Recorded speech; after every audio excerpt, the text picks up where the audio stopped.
Boa noite, povo de Curitiba.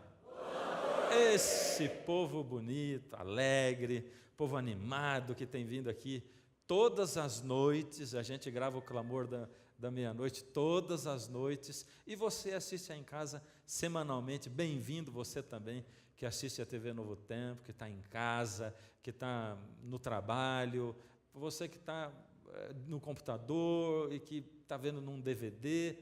Bem-vindo você, todos, para nós estudarmos mais uma vez o assunto do Armagedon. Uau, quanta coisa importante a gente vai aprendendo, né? A gente vai se desenvolvendo assim, entendendo as coisas, e hoje nós vamos dar mais um passo no conhecimento do Armagedon. E vamos continuar na leitura da Bíblia então. João diz, e agora nós vamos ver só na história, em quadrinho, para ficar melhor para você entender. Vi emergir do mar uma besta que tinha 10 chifres e 7 cabeças. Sobre os chifres, 10 diademas. O que são diademas? Coroas.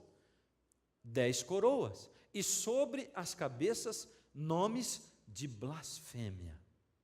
A besta que vi era semelhante a leopardo, com pés como de urso e boca como de leão.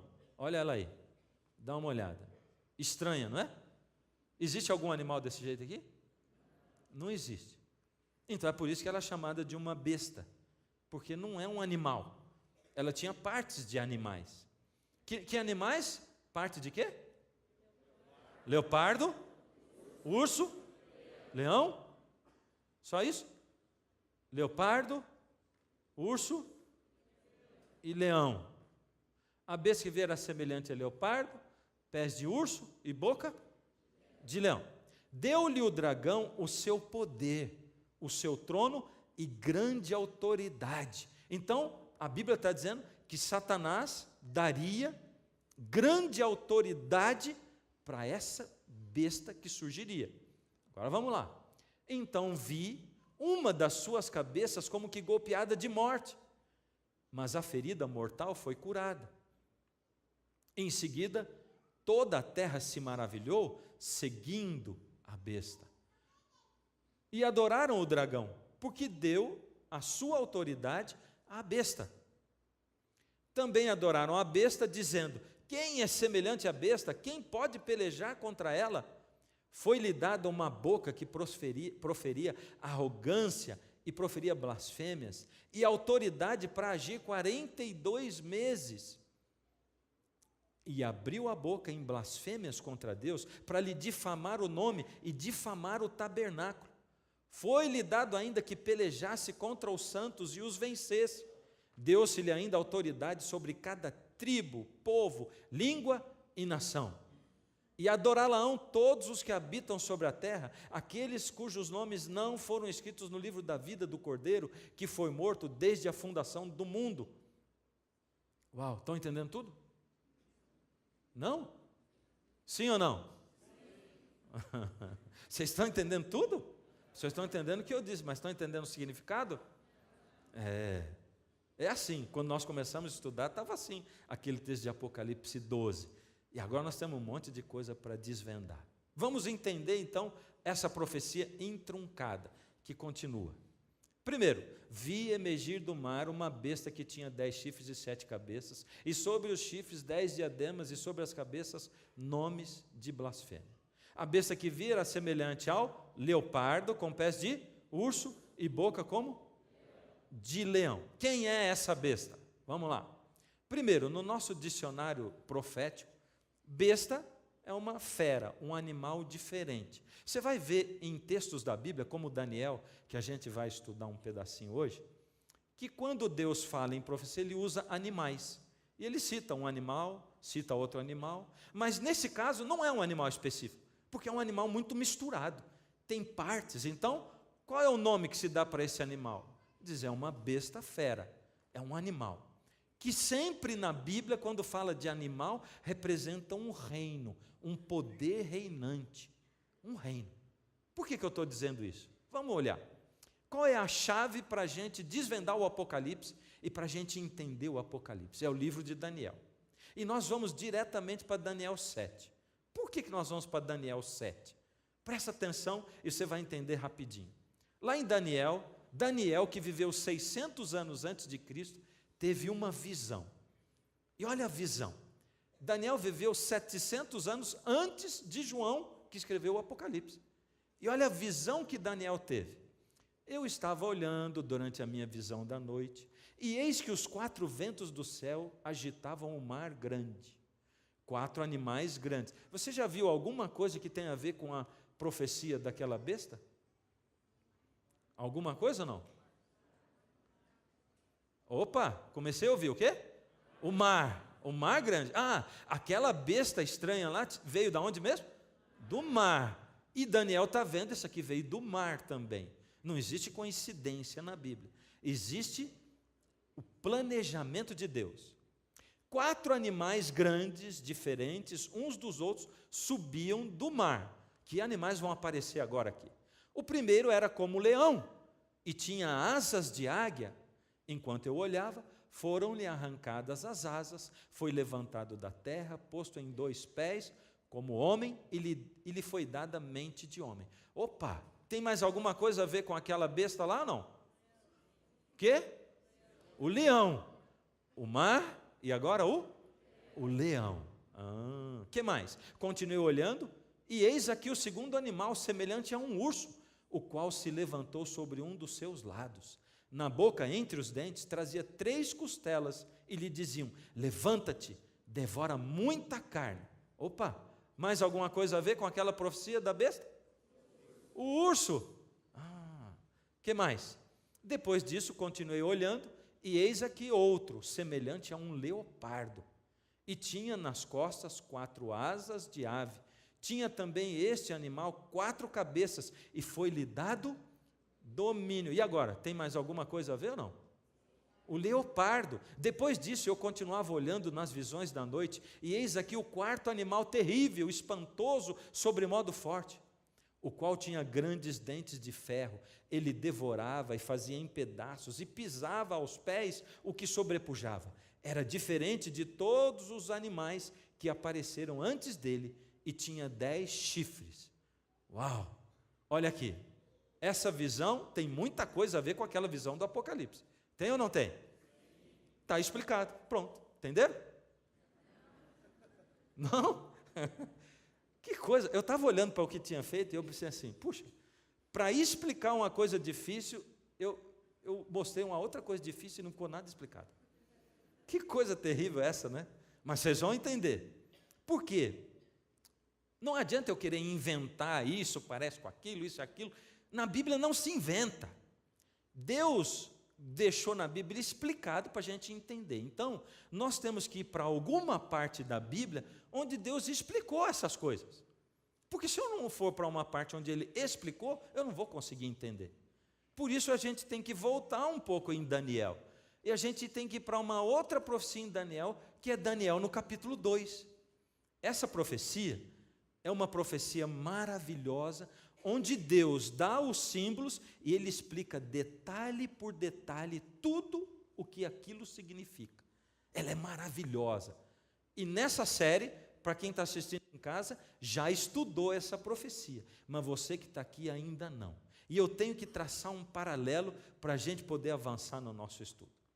Essa história aconteceu no ano 605 a.C., na época em que Babilônia era o império mundial, e o rei, o imperador, era Nabucodonosor.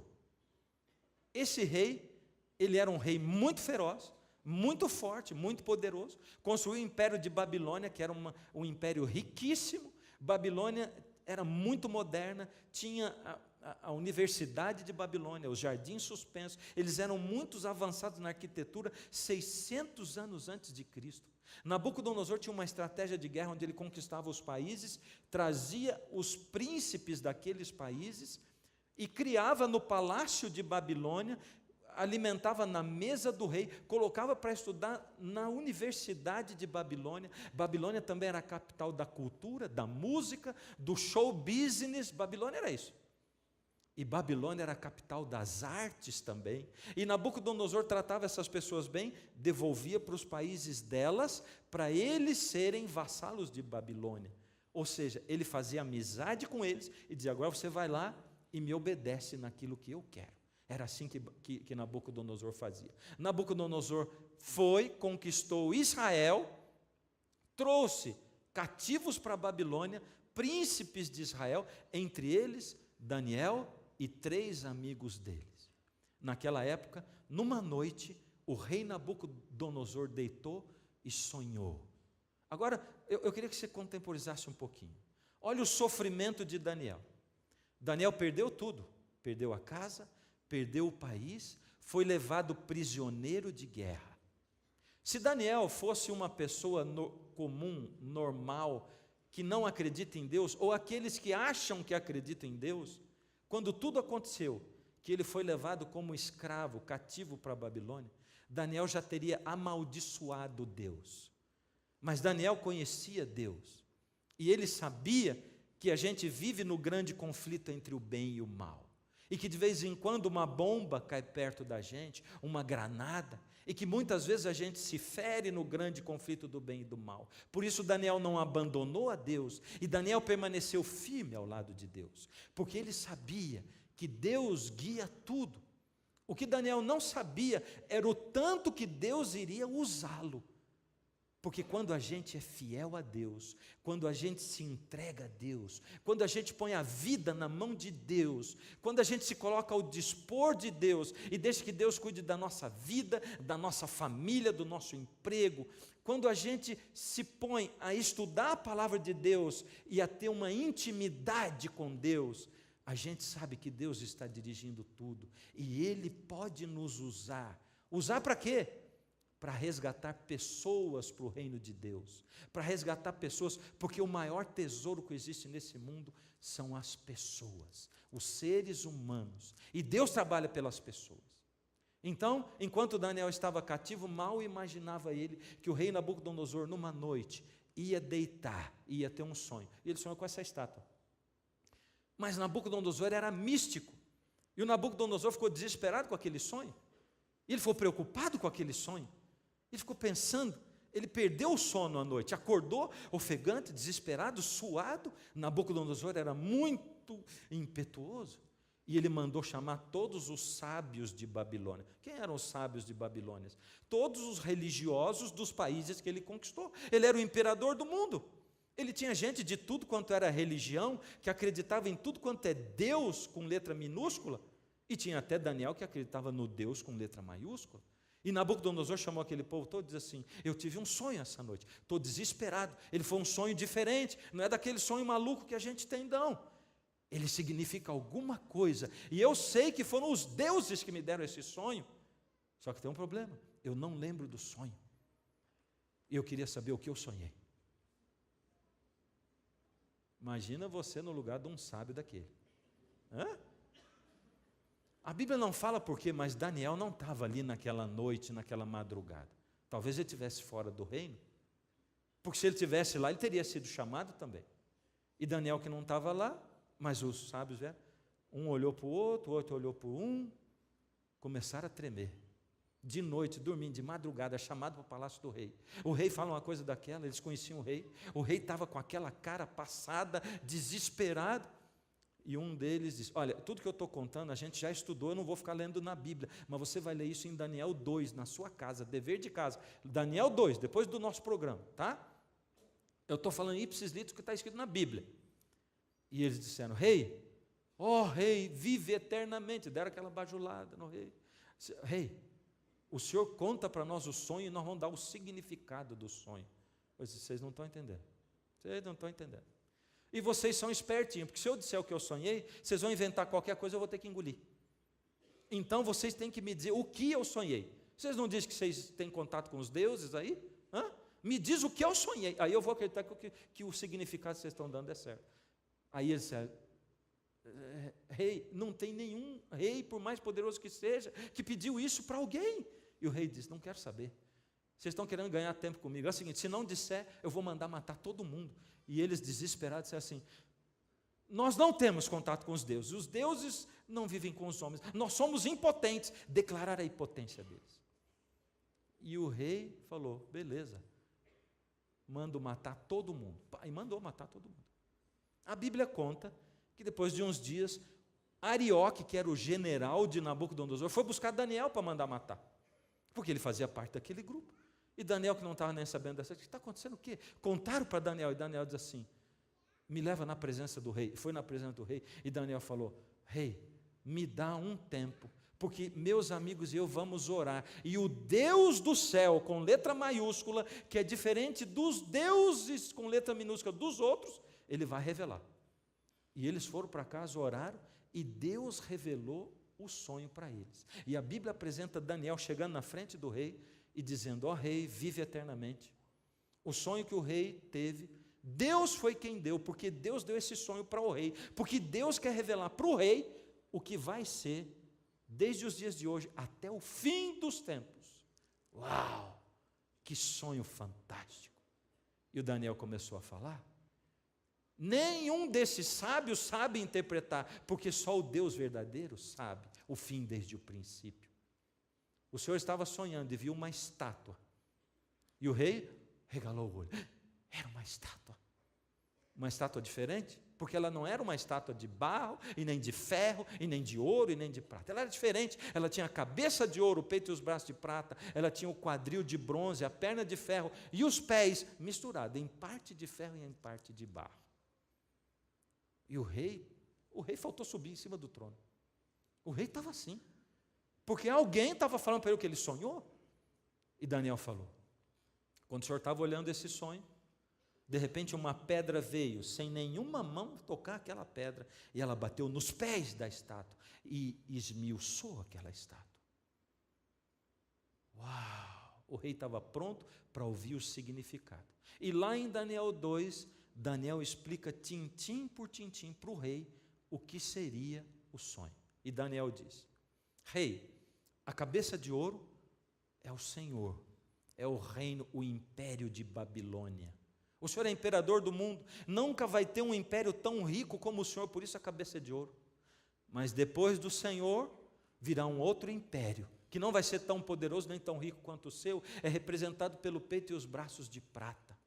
E depois desse outro império, vai ter um outro império mundial, vai ter um imperador que de novo vai conquistar o mundo inteiro. E ele também não vai ser tão forte, ele é representado pelo bronze. E depois dele vem um outro império, um império representado pelas pernas de ferro. E como o ferro é duro, esse império vai ser duro. E depois desse império, rei, o mundo vai se dividir. E nunca mais vai ter um imperador mundial. Assim como o ferro não mistura com o barro, o mundo vai se dividir. E nunca mais vai ter um império mundial. Agora, presta atenção nisso, porque estavam 600 anos antes de Cristo. E olha, quando o Hitler começou a avançar na Segunda Guerra Mundial, as pessoas achavam que ele ia ser o imperador, o novo imperador do mundo, mas ele não foi. Na Europa eles tentaram se misturar em casamento, e Daniel fala em Daniel 2, ele diz assim, eles vão tentar se misturar através de casamento, mas não vão conseguir fazer um império mundial, nunca mais. Uau! E quando chega no final ele diz, essa pedra que vem, é porque no final, na época em que o mundo estará dividido e que não vai ter um imperador só, o Senhor Deus vem para colocar o reino dele nessa terra. E a história toda se acaba e começa uma nova história com o reino de Deus que jamais vai ser destruído. Eu me arrepio de pensar nessa história. Porque quando a gente olha para a história geral, história do mundo, a gente começa a entender o que aconteceu. Babilônia foi o primeiro império e ela aconteceu entre 605 e 539 a.C. Aí quando você vai para o livro de história, será que veio um outro império depois de Babilônia? Veio. Quem veio? Dario, que era medo, e Ciro, que era persa. O Dario era tio do Ciro, mas o Ciro era o general do Dario. Eles invadiram Babilônia. Ciro foi como general para invadir Babilônia. E Ciro teve uma estratégia tremenda, mandou os soldados ficarem de um lado da cidade no rio e do outro lado, na entrada e na saída da cidade. E ele disse: quando o rio baixar, vocês entram por baixo. Ele desviou o curso do rio e o rio baixou, e os soldados entraram quando ninguém estava esperando e conquistaram Babilônia, os medos e os persas. Muito interessante que os medos e os persas tenham conquistado, porque logo depois dos medos e persas, quem veio foi Alexandre o Grande. A Grécia, representada pelo ventre, pelo quadril de bronze, que aconteceu entre 331 a 168. E logo em seguida, o outro império que veio depois dos gregos foi o romano, que foi chamado o Império de Ferro. Foi o mais longo de todos, assim como as pernas são as mais longas, de 168 a 476. O mais duro foi nessa época que Jesus foi morto, 168 a 476 depois de Cristo. E finalmente a Europa dividida, os pés em parte de ferro e em parte de barro. E aí o mapa da Europa, que você viu no último programa e que está aqui colocado. Logo depois que acabou o Império Romano, ele ficou dividido principalmente em 10 reinos principais. Assim como tem 10 dedos, foram 10 reinos também. Quantos impérios mundiais teve então? 4. Babilônia, Medo-Pérsia. Vamos falar comigo de novo? Vamos lá. Medo-Pérsia. Uau! Como é que Deus sabia isso? É porque Deus sabe o fim desde o princípio.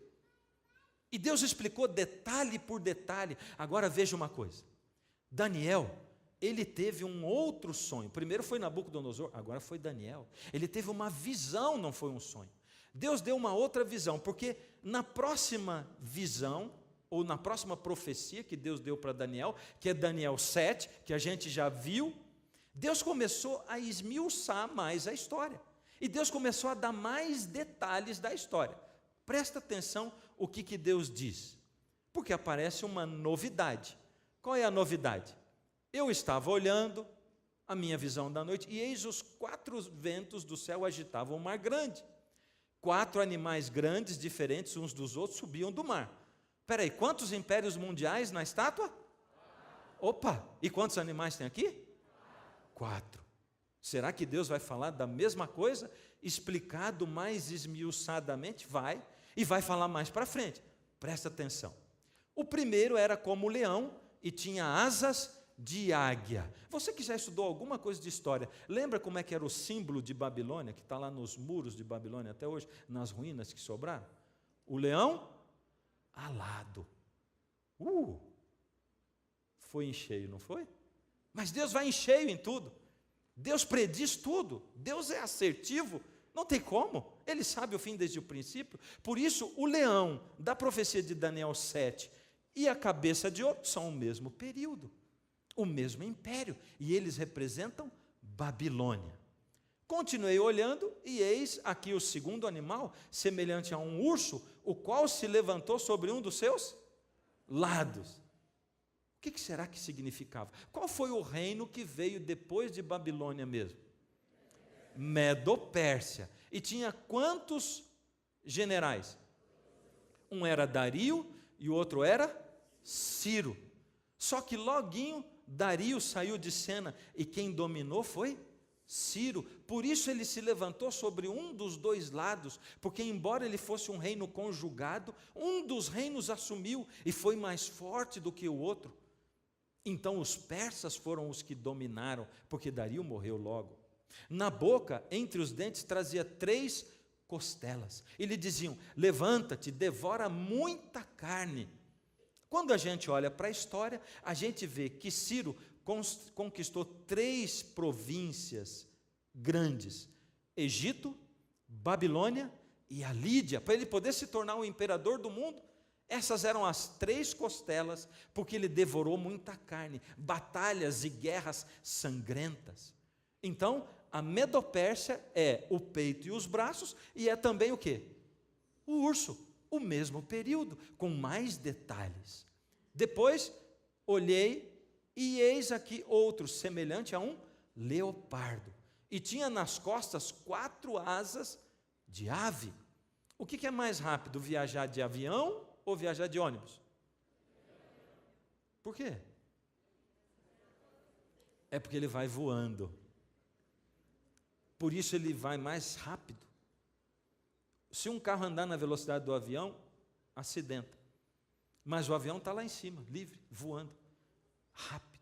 Para que serve 4 asas? Se as asas do leão significavam que Nabucodonosor conquistou logo o império dele, esse imperador que veio agora, com 4 asas, deve ter conquistado muito mais rápido. E quem foi o imperador do Império Grego? Alexandre o Grande, que com 25 anos de idade, era imperador do mundo. Uau! As 4 asas do leopardo. Tinha também esse animal 4 cabeças e foi-lhe dado domínio. Por que 4 cabeças? É porque Alexandre o Grande morreu logo. Ele morreu novo ainda. E o reino dele, a história conta, que foi dividido entre 4 dos seus generais, Cassandro, Seleuco, Lisímaco e Ptolomeu. Isso é livro de história. Você com certeza já estudou isso aqui. Só que a Bíblia tinha dito 600 anos antes de Cristo, por isso aquele leopardo e os quadris representam o mesmo período que são o quê? A Grécia. Depois disso eu continuava olhando nas visões da noite, e eis aqui o 4º animal terrível, espantoso, sobremodo forte, o qual tinha grandes dentes de ferro. E lá na estátua, as pernas eram de quê? De ferro. Ele devorava e fazia em pedaços, e pisava aos pés o que sobrepujava. Era diferente de todos os animais que apareceram antes dele, e tinha 10 chifres. Quantos dedos tinha o pé da estátua? Tinha 10. Por isso, os 10 dedos, os 10 chifres. Perna de ferro é esse animal. Representa o Império Romano. E agora nós vemos aqui embaixo os chifres dele, a Europa dividida. O animal era o Império Romano, com os dentes de ferro, e os 10 chifres dele, os pés de ferro da estátua. Os dedos de ferro, os pés de parte de ferro e de barro, com os 10 dedos. Dá para entender certinho isso aqui? Dá para entender, está bem claro. A Bíblia esclarece. É só a gente ler a Bíblia e deixar ela. Porém, apareceu uma novidade. Qual foi a novidade que apareceu? Daniel 7:8. Estando eu a observar os chifres, eis que dentre eles subiu outro pequeno, diante do qual 3 dos primeiros chifres foram arrancados. Olha um chifrinho no meio, simpático esse chifrinho, não é? Olha que alegrinho ele. Vai estar aí o chifre. Não era para ele ser tão alegre assim, mas ele está alegre. Eu acho que é o dia hoje, ele está feliz. O sol apareceu em Curitiba, ele está assim. E eis que neste chifre havia olhos como os de homem, e uma boca que falava com insolência. Ele está com cara de insolência? Não está, mas tudo bem, é só o desenho. Então ele falava com insolência. Quem é esse chifre pequeno? Esse chifre pequeno é a mesma besta de Apocalipse 13. Porque Deus lá no Apocalipse 12, ele conta a história da igreja toda. E ali já passou Babilônia. Lembra que o dragão tinha 7 cabeças? Os impérios que perseguiram o povo de Deus. E ali no meio está Babilônia, Medopérsia e Grécia. Todos eles estão ali. Até Roma. Na época de Roma, foi quando Satanás veio para devorar Jesus, porque Jesus ia nascer. Lembra disso? Está ali na Bíblia, na palavra de Deus. Então, a visão de João parou ali, em Roma. E João diz assim: agora o dragão foi para a areia do mar, e ele ficou lá. E ele fez surgir de dentro do mar uma besta diferente. E por que esse chifre é a mesma besta? É porque essa besta, ela tem parte de urso, os pés de urso, ela tem boca de leão, e ela tem o corpo de leopardo. Ela é um resumo de tudo que aconteceu lá atrás, só que ela tem alguma coisa a mais, porque essa besta, ela vai continuar de Jesus para frente. Ela não é Babilônia, ela não é a Medopérsia, Ela está dizendo que tudo aquilo já foi e que de agora em diante vai continuar a história. Quem é esse poder que é chamado por uma besta diferente? Porque ele não é um urso, ele não é um leão e não é um leopardo, mas é uma mistura disso tudo. Quem é? E quem é esse chifre que sobe na cabeça? Porque eles são da mesma época. Assim que Jesus foi levado para o céu, apareceu essa besta. Assim que os 10 reinos se formam, a divisão dos 10 reinos, porque Roma tinha acabado como império, se formam. Ali no meio surge um chifre pequeno. É a mesma época. Os dois estão no mesmo tempo e um é continuação do outro. Quem é ele? Amanhã. Na semana que vem para você. Para eles aqui é amanhã. Para você é na semana que vem. Mas eu quero chamar sua atenção para o fato de que Deus é maravilhoso. Ou não é? Ele é maravilhoso. Nós é que somos devagar, viu? Nós somos devagar. Porque, primeiro, que a gente não estuda a Bíblia, né? E quando a gente começa a estudar, a gente diz assim, tem gente que sai até meio zonzo daqui, o olho fica virando assim, né? Tanta informação, tanta coisa. Peraí, vai devagar, vai mais devagar. E eu procuro ir devagar. E sabe, talvez você aqui ou você em casa pense assim, puxa, mas volta atrás e volta. Eu tenho que procurar ser o mais didático possível. Por isso eu explico, volto. Vou começar a explicar uma coisa nova, eu volto lá atrás, explica de novo, levando em conta quem está chegando pela primeira vez, levando em conta você que está aprendendo. A gente vai aos poucos e a gente avança um pouquinho cada dia, para você assimilar aquilo tudo. Porque isso aqui, mais do que sermão, é uma aula de história, aula de profecia. Mas eu sempre tenho dito assim, quando você acaba de estudar um negócio, e eu sei que a mente pós-moderna, a primeira coisa que a pessoa pensa assim, mas isso que ele está falando aí, pega um pedaço daqui, pega um pedaço ali, sabe o que eles estão fazendo? Pega isso aí e junta do jeito que eles querem. Mas você vê que tem uma lógica. Primeiro que Daniel é um livro profético. Segundo que as coisas se ligam, Deus simplesmente diz assim, eu já tinha dado em Daniel a história desde Babilônia até o Império Romano, agora com João, e João estava vivendo no Império Romano. Daniel, que teve a visão de Babilônia, ele vivia no Império Babilônico. Agora Deus pega João, que vive no Império Romano, e diz, agora, em que o Império Romano está subjugando, em que o Império Romano está aqui como império, eu vou mostrar para você o que vai ser daqui para frente. E você vai entender o que vai acontecer daqui para frente. Então, Deus começa a descrever, do próximo programa em diante, o que aconteceria dentro, com a igreja dele, e como o inimigo iria atacar a sua igreja. Porque a história do grande conflito é sempre o povo de Deus, que é o remanescente, sendo atacado pelo inimigo, o dragão, através de poderes políticos e religiosos. E o dragão sempre agindo através de força física e engano, mistura do certo com o errado.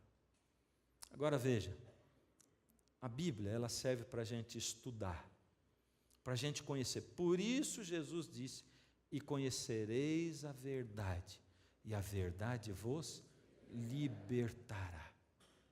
Porque a verdade liberta. Quando eu começo a conhecer, e eu vou te dizer assim, se alguém tem dúvida de que a Bíblia seja a palavra de Deus, depois de estudar essas profecias, não tem mais dúvida. Principalmente porque daqui para frente, você vai começar a ver o que está acontecendo hoje. Porque nós vamos chegar no hoje. Agora eu quero dizer um negócio para você. Não se choque com aquilo que Deus vai falar sobre hoje. Porque Deus não vai trazer você aqui e não vai acessar você em casa para passar a mão na sua cabeça. Deus vai trazer você na presença dele para dizer a verdade. Por isso é a palavra da verdade. E é por isso que Deus diz assim, nos últimos dias o amor de quase todos se esfriará. Os homens serão egoístas, os homens serão avarentos, os homens serão gananciosos, eles vão amar muito mais os prazeres do que Deus. Nós vivemos nos últimos dias. É lógico que isso aconteceu sempre, em todos os tempos, com o coração humano, mas agora em proporções muito, muito, muito maiores. É só a gente olhar para as crianças e o desenvolvimento delas. Assusta, não assusta? Não assusta que menininhas de 10, 11 anos menstruem hoje? Não assusta? Não assuste que o seu filho, sua filha, de 9, de 5, 4 anos, faça perguntas para você a respeito de sexo, que você fica pensando, de onde ele tirou isso? Não assusta? Nós nunca vivemos, o ser humano nunca foi exposto a tanta informação ao mesmo tempo. E a gente nem sabe direito as consequências disso. As pessoas, elas precisavam estar ligadas em Deus. E eu quero terminar hoje chamando a atenção para um texto bíblico. Nem sempre dá, porque a gente tem muita informação, tudo vem da Bíblia, os textos estão ali, mas eu gosto muito de abrir a Bíblia. Eu quero abrir a Bíblia com você em João capítulo 15. Abre a sua Bíblia. Abre. Talvez você tenha a sua Bíblia no celular. Então abra seu celular em João capítulo 15. Jesus diz assim, aqui Jesus está dizendo como é que Ele quer se relacionar com você. Eu sou a videira, meu Pai é o agricultor. Todo ramo que estando em mim não der fruto, Ele o corta. E todo o que dá fruto, limpa, para que produza mais frutos ainda. Vós já estáis limpos pela palavra que vos tenho falado. Permanecei em mim e eu permanecerei em vós. Como não pode o ramo produzir fruto de si mesmo, se não permanecer na videira, assim nem vós o podeis dar, se não permanecerdes em mim.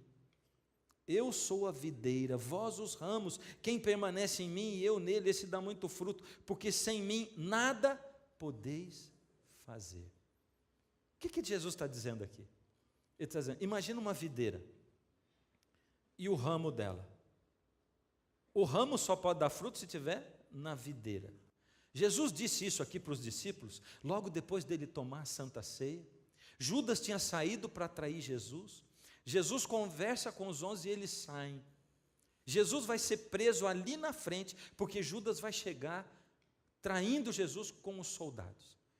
Enquanto Jesus sabe que está indo para ser preso, ele passa pelo meio do caminho e ele vê as plantações de uva, ele vê as videiras. E Jesus, que sabe que vai ser preso e que sabe que os discípulos dele são ainda apegados nas tradições e não na verdade, e por isso eles vão se decepcionar quando Jesus morrer. Você entende isso? Todo mundo que está apegado na tradição e não na verdade se decepciona com Deus. A tradição é aquilo que você aprendeu do seu pai, da sua mãe, do pastor da tua igreja, do teu padre, do teu guru. Isso é a tradição. A verdade é o que está na Bíblia. Toda vez que você der mais valor à tradição do que à verdade, você vai se decepcionar com Deus. Você tem que ir pelo que a Bíblia fala. E Jesus já tinha dito para eles, eu vou ser preso, eu vou morrer e eu vou ressuscitar no terceiro dia. Mas eles não entendiam. Por que eles não entendiam? Porque a gente só quer entender o que a gente quer entender. Você consegue captar isso? Você fixa tanto a tua atenção que você diz assim, eu vou casar com aquele camarada. Mas você briga o tempo todo com ele. Está todo mundo dizendo que não dá certo. Vocês não conseguem se dar bem. Mas você diz, eu quero casar com ele. Aí desmancha tudo. E você chora e fica a ponto de se matar. E você não sabe que o que está acontecendo para você é uma bênção. É uma bênção. Mas você quer aquilo, porque você botou na tua cabeça. E como é difícil para o ser humano deixar Deus dirigir as coisas. Ora, se Deus sabe o fim desde o princípio, Ele conhece a história do mundo, Ele não sabe o que é melhor para a minha vida. Por misericórdia. Aí Jesus está dizendo assim, para você conseguir sobreviver nesse mundo, na guerra entre o bem e o mal, você precisa estar apegado comigo. Como? Ligado em mim, como a videira. Ele olhou para os discípulos e disse, eu vou ensinar para eles uma coisa que é para a eternidade. Jesus estava para morrer e estava dizendo as últimas palavras para os discípulos, que eram as pessoas que ele amava. O que você diria para as pessoas que você ama, se você soubesse que ia morrer e fosse dizer as últimas palavras? Jesus escolheu as palavras mais importantes, e ele preparou aqueles discípulos. Ele diz assim: eu sou a videira, vocês são os ramos. Estão entendendo? Olha, se o ramo sair da videira, ele não dá fruto mais, ele seca, ele morre, ele vai ser queimado. Então vocês têm que estar em mim. O que é estar em Jesus? Ele diz: permaneçam em mim e eu permanecerei em vocês. Eu vou fazer vocês entenderem a Bíblia. Mas como é que eu permaneço em Jesus? Orando, conversando com Ele. Ixi, mas quanto tempo eu tenho que orar? Ele diz: cada vez que você desligar de mim, você morre. Tem que estar ligado quanto tempo? Tempo todo. Tem que orar 24 horas. Dá para orar 24 horas por dia? Sabe, eu viajo muito. E às vezes com a minha esposa. Nossos parentes moram lá no estado de São Paulo. E a gente vai, 5h30, 6 de carro. E a gente sai, maior papo. Conversando. Tá. Dali uns 30, 40 minutos, 1 hora, o papo já vai diminuindo. E daqui a pouco fica ela do meu lado e eu do lado dela e os dois quietos.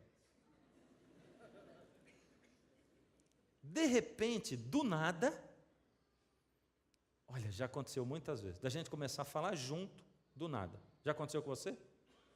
Já ou não? Ah, achei que era só coisa minha. E já aconteceu da gente começar do nada a cantar a mesma música no mesmo tom. Você sabe o que é isso? Sintonia. Sintonia. O meu pensamento está ligado com o dela. A gente está casado há 30 anos. Faz 30 anos que a gente namora, que a gente se ama. E nunca o nosso relacionamento teve melhor do que hoje. Eu não troco a nossa vida de hoje pela nossa vida de recém-casado. É muito melhor. Sintonia. Mesmo que você não está falando, você tem sintonia. E com Deus é assim. Você vive na presença de Deus, conectado com Deus o tempo todo, como com a videira, como o ramo com a videira, um ligado no outro, um dependendo do outro, um em sintonia, conectado. Não é de se estranhar que nessa época de hoje, quando Jesus diz assim: fica conectado comigo, o diabo colocou um celular até na mão das crianças, porque a gente fica conectado com esse mundo o tempo todo. Você entende? Eu não estou dizendo que o celular é do diabo, não, mas eu estou dizendo para você que se a sua prioridade não for ficar conectado com Jesus, e que coisa tremenda. Sabe que eu sou bobo, porque se eu fosse fazer o mal nesse mundo, eu nunca ia dizer assim: eu vou criar a internet, aí eu vou botar a internet num celular que vai ficar no bolso das pessoas, e elas vão ficar contando a vida dela para os outros. Porque eu não ia pensar, eu ia dizer assim: acho que alguém vai querer contar a vida para os outros, vai querer publicar. Meu Deus, é o que as pessoas mais gostam de fazer. Publica tudo. Sorriu, pá, já publicou. Chorou, pá, publicou. Publica tudo. E as pessoas não vão para lugar nenhum sem celular, mas nem no banheiro. O celular vai o tempo todo. Celular. Acorda a mão no celular. E você está rindo porque essa é a sua história. Ah, não precisa mais de despertador, agora acorda com o celular. Você dorme com ele, lógico que você acorda com ele. É ou não é? E presta atenção, eu não estou aqui fazendo um discurso contra o celular. O que eu estou dizendo é o seguinte: pensa que Deus quer estar conectado com você o tempo todo. e que teu pensamento tem que estar em Deus, e você tem que lembrar que você está vivendo na presença de Deus, e que esse Deus poderoso que rege o universo, rege a sua vida e rege as outras vidas, e que esse Deus conduz você, e que quando você ora para Ele, Ele está presente ali, e que quando você recorre a Ele, Ele está escutando a sua oração, e que quando você fica com os olhos e os ouvidos abertos, Ele interage com você, Ele sugere o que você deve fazer. Isso não quer dizer que tudo vai dar do jeito que você imaginou na sua vida, não. Isso quer dizer que vai dar tudo do jeito que Deus imaginou na sua vida, e você vai ficar feliz da vida com isso. É isso. E Ele está dizendo, quando você desconectar de mim, lembra uma coisa, sem mim, nada podeis fazer. Está tentando consertar seu casamento sozinho? Sem mim, nada podeis fazer. Está tentando fazer os planos para o futuro sozinho? Pediu a opinião de Deus? Eu não vou pedir, vai que a opinião dele é diferente da minha, né? Sem mim, nada podeis fazer. Quando você não pede opinião para Deus, você diz assim, Deus, faz o seguinte, faz tanto tempo que eu estou aqui no banco do carona, me deixa dirigir um pouquinho o carrinho da minha vida, deixa. E Deus deixa, sabe? E tem muita gente se estrupiando porque está no volante, está dirigindo, e Jesus está lá. E sabe, quando Jesus ainda diz assim, lombadas, diz, estou vendo. Falando por quê? Porque Ele quer falar com a gente manda Ele ficar quieto, porque a gente quer dirigir a vida. Deixa Deus ser Deus na sua vida. Deixa esse Deus que conhece o fim desde o princípio ser Deus na sua vida. E quando Ele falar para você a verdade, escuta. E lembra que você não pode viver desconectado dEle. Você é capaz de fazer coisas. E sabe, tem gente que diz assim, eu nunca fui em igreja, mas eu sou uma pessoa feliz. Eu sou. Eu até acredito que você pode viver desconectado de Deus, feliz nesse mundo. Porque se você estiver numa posiçãozinha assim, desconectado de Deus, tem pessoas que nem o inimigo vai querer incomodar, que vai dizer assim, não vou nem mexer com ele, porque ele já não lembra de Deus mesmo. Se eu começar a mexer, vai querer ir para a igreja. Então não vou mexer, porque assim ele vai. Vai ser feliz nessa vida aqui, porque não vai ter outra para ele. Você está entendendo? Então tem gente que pode sim ser feliz, porque Deus não diz assim, eu abençoo só quem me segue. Tem um monte de gente rica, inteligente, que não segue a Deus, porque inteligência é diferente de sabedoria. Tem muita gente inteligente e que não é sábia, assim como tem um monte de gente que quando envelhece, ao invés de ficar sábio, só fica velho. Tem um monte de gente, mas tem gente aberto para Deus, que quando envelhece, fica sábio da sabedoria de Deus. Olha, hoje eu tenho que pedir de você uma decisão. Hoje eu tenho que pedir de você uma decisão para você mostrar de que lado você está. Porque Deus revela para você o futuro, e Ele está dizendo para você assim, olha, o que eu estou para revelar para você é tão grandioso, é tão maravilhoso e tão profundo, e eu preciso que você se entregue para mim. Então Deus vai chamar você hoje. Deus está olhando para você e está dizendo assim, você não está nem entendendo porque que você está ouvindo isso tudo? Está nem entendendo porque você veio cair nesse lugar aqui? Mas é porque eu planejei trazer você, e você aceitou o convite. Pode achar que foi de um jeito ou de outro, mas fui eu que planejei, porque você sempre viveu a sua vida achando que a Bíblia é uma coisa medíocre, mas a Bíblia é fantástica, ela é a minha palavra. E hoje eu trouxe você porque eu quero dizer para você assim, chega, para de tentar viver sozinho, sem mim você não pode fazer nada, você não pode viver a eternidade sem mim, você precisa de mim, estou chamando você. Então, Deus está olhando para você e está dizendo assim, entrega sua vida para mim, mas a entrega é assim, você entrega e não toma de volta, entendeu? Você entrega mesmo, de uma vez por todas, entrega a sua vida para mim. E não é uma vez só, é de agora em diante, abre o coração. Então você, que nunca, presta atenção, é você que nunca entregou o coração para Jesus assim publicamente. Ou você que um dia entregou o coração para Jesus e se afastou dele e foi para longe dele e está vivendo a vida por si mesmo assim. E que vai sentir Jesus tocando você e chamando. Então eu vou chamar você para vir aqui comigo. E vou chamar você que está aí em casa para você se levantar aí onde você está. Para dizer, Senhor, eu estou colocando minha vida nas suas mãos. Você pode dizer assim, mas isso é muito válido.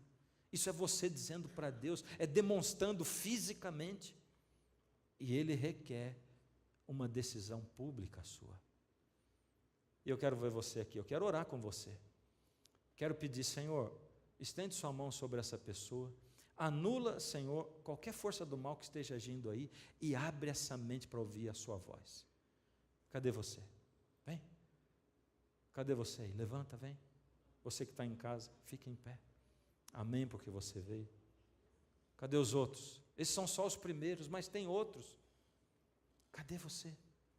Eu vou fazer o seguinte, enquanto você vem, eu vou cantar essa última música. Aí você vem, mas vem, não espera a música terminar, vem. Se ele está falando, não deixa para depois. Vai acontecer uma batalha, uma guerra aí dentro do seu coração. Deixa Jesus vencer. Sei que muitas coisas estão passando por sua mente e que está lutando para aceitar o seu convite. O inimigo vai tentar impedi-lo de chegar até Jesus. Ele quer fazer você pensar que dessa vez não há mais volta e que foi tão longe para ter de novo o amor do Pai. Não escute essa voz, não recuse o perdão que Ele oferece novamente para você. Ouça o seu chamado, não deixe de escutar. Deus chama por você, sei que quer se entregar. Não resista mais, Ele esperando está. E estende agora outra chance para recomeçar. Se entregue para Jesus, escute seu chama. Cadê você? Vem, sai daí, vem para cá. Sei que é difícil tomar agora decisão, mas isso é preciso se quiser um novo coração. Venha logo confessar seus temores a Jesus e Ele limpará de todo mal o seu viver. Ouça o seu chamar, não deixe de escutar. Deus clama por você, sei que quer se entregar. Não resista mais, Ele esperando está. E estende agora outra chance para recomeçar. Se entregue para Jesus, escute o seu chamar. Se levante e venha ao encontro do Senhor. Esqueça o passado, Ele oferece seu amor.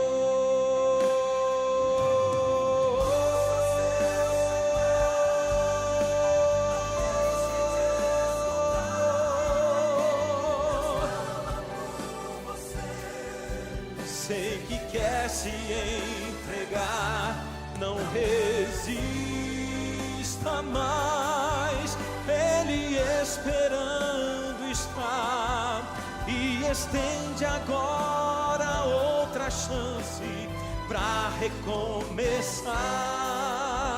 Se entregue para Jesus,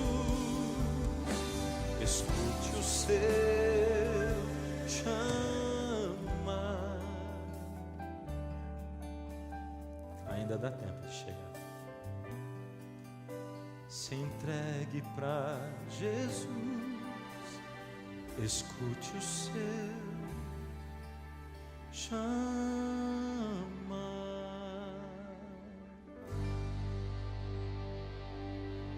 Feche os olhos. Querido Deus, é tão maravilhoso, Senhor, e assombroso ver que o Senhor é um Deus verdadeiro, que o Senhor conhece o fim desde o princípio, que o Senhor sabe os detalhes da nossa vida, Pai. Sentir também que o Senhor nos chama, é assombroso, Pai, que o Senhor fala na nossa mente, no nosso coração, mas ao mesmo tempo que é assombroso, Pai, a gente não consegue resistir à ideia de entregar a nossa vida nas mãos de um Deus assim, que pode mudar, Senhor, a nossa visão do mundo, que pode colocar paz no nosso coração e que pode, Senhor, nos ligar ao Senhor mesmo, para que nós sejamos um com o Senhor e o Senhor esteja em nós. Pai, essas pessoas vieram aqui na frente porque elas querem isso que o Senhor prometeu ali na parábola da videira, que elas vão estar no Senhor e o Senhor nelas, Pai. Ajuda, Senhor, porque essa ruptura com o mundo é muito difícil. Toma-nos nas suas mãos, Pai. Toma-nos, Senhor, com a sua graça e com o seu poder, Senhor. Nos arranca das mãos do inimigo e nos ajuda, depois desse primeiro passo, a continuarmos dando outros passos. Estende a mão sobre quem não teve ainda coragem. Traz para o Senhor em nome de Jesus.